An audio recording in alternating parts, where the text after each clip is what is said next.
প্রতি বছর আষাঢ় মাসের শুক্লপক্ষের দ্বিতীয়া তিথিতে পালিত হয় রথযাত্রা উৎসব।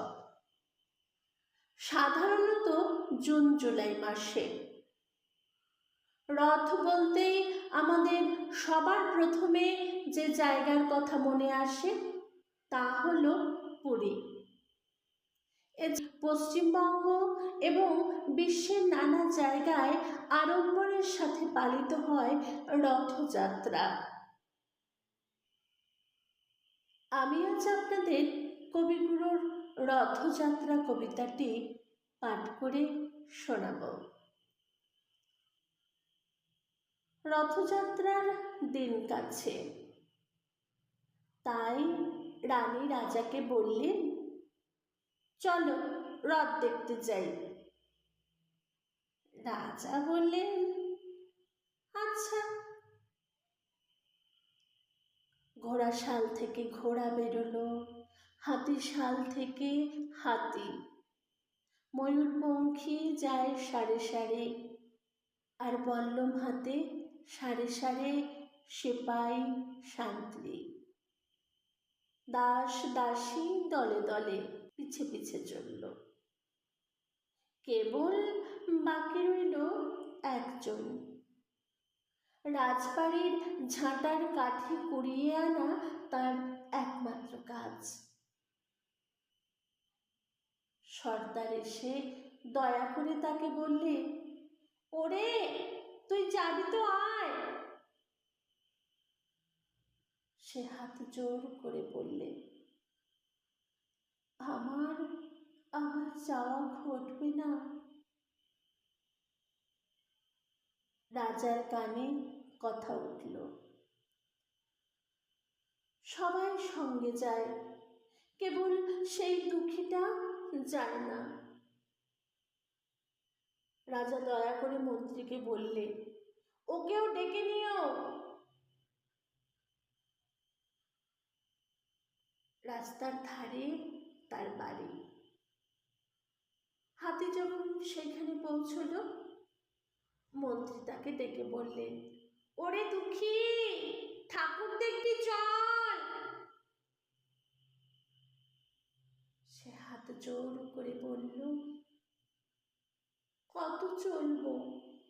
ঠাকুরের দুয়ার পর্যন্ত পৌঁছই এমন সাধ্য কি আর আমার আছে? মন্ত্রী বললে, ভয় কি রে তোর?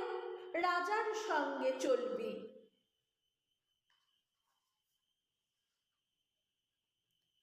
সে বললে, সর্বনাশ, রাজার পথ কি আমার পথ? মন্ত্রী বললে, তবে তোর উপায়? তোর ভাগ্যে কি রথযাত্রা দেখা ঘটবে না? সে বললে, ঘটবে বই কি, ঠাকুর তো রথে করেই আমার দুয়ারে আসেন। মন্ত্রী হেসে উঠল, বলল, তোর দুয়ারে রথের চিহ্ন কই? দুঃখে পড়লে, তার রথের চিহ্ন পড়ে না। মন্ত্রী বললেন, কেন বলতো?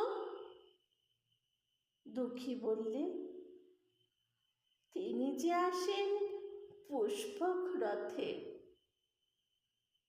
মন্ত্রী বললেন, কই রে সেই রথ? দুঃখী দেখিয়ে দিলে, তার দুয়ারের দুই পাশে দুটি সূর্যমুখী ফুটে আছে।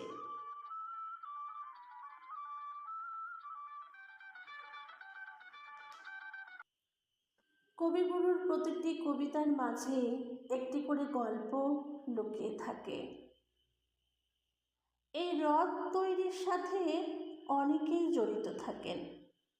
শিল্পী, ছুতোর, দর্জি সকলের মিলিত শ্রমে একটি রথ তৈরি হয়। রাজা মন্ত্রী বলেই যে কেবল ভগবান বা আল্লাহর দর্শন পাবেন তা কিন্তু নয়। দুঃখীর মতো যে মানুষেরা আছেন তারাও সৃষ্টিকর্তার করুণা থেকে কখনো বঞ্চিত হন না।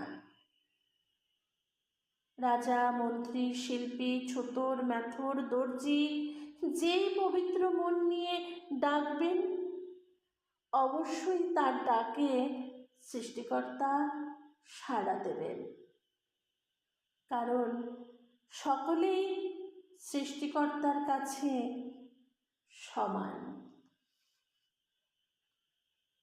সকলকে রইল রথযাত্রার অনেক অনেক শুভেচ্ছা ও অভিনন্দন। নমস্কার।